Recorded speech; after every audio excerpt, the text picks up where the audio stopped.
is gastrointestinal physiology.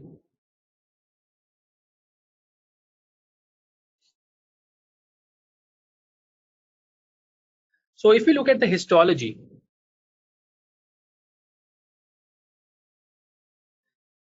so from inside to outside, so this is lumen. So we are talking about inside, from inside lumen to outside.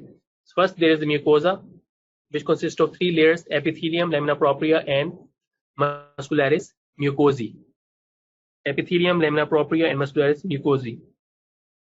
Submucosa, the question they can ask you about submucosa is what kind of plexus is present in submucosa.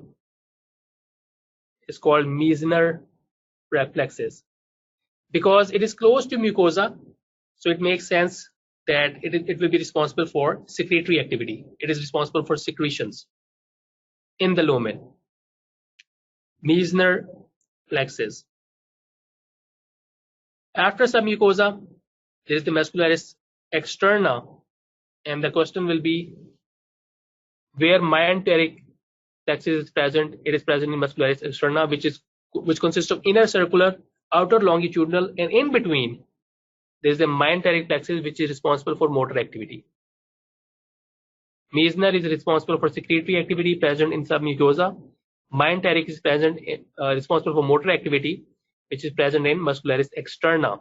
Muscularis externa has basically 3 layers: inner circular, outer longitudinal, in between mesenteric plexus, responsible for motor activity. If you have to remember, the secretory activity should be present close to the lumen. So it is present in submucosa, responsible by Meissner plexus. And then our outer side layer is serosa.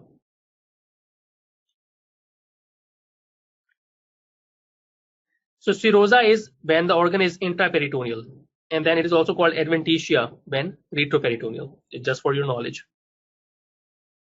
Okay, one other important point is, so let's say if you have a patient, because we see this commonly in the hospital, that let's say when the patient have an EGD for any reason, so let's say the scope is done because of hematemesis, bleeding, anemia, for anything, they will comment on EGD, upper endoscopy, that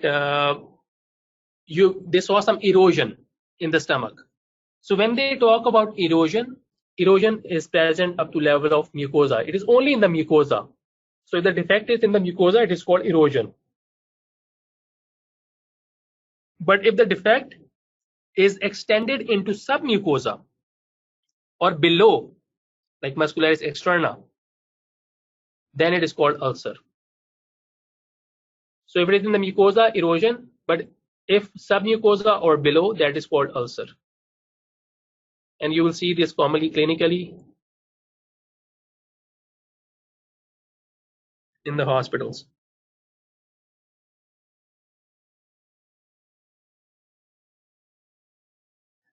What are the events during swallowing? It's pretty easy. Relaxation of upper esophageal sphincter. Then there is a primary peristaltic. So let's say this is the esophagus. So upper esophageal sphincter here, lower esophageal sphincter here, and then stomach. So relaxation of upper esophageal sphincter, and then there is a primary peristaltic wave, and then relaxation of lower esophageal sphincter. And then at that point, you can use inhibitory neurotransmitter, which is vasoactive intestinal peptide, and then relaxation of proximal stomach, which is called receptive relaxation.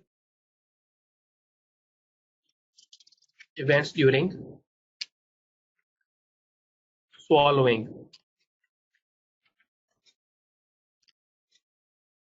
Okay, our next topic is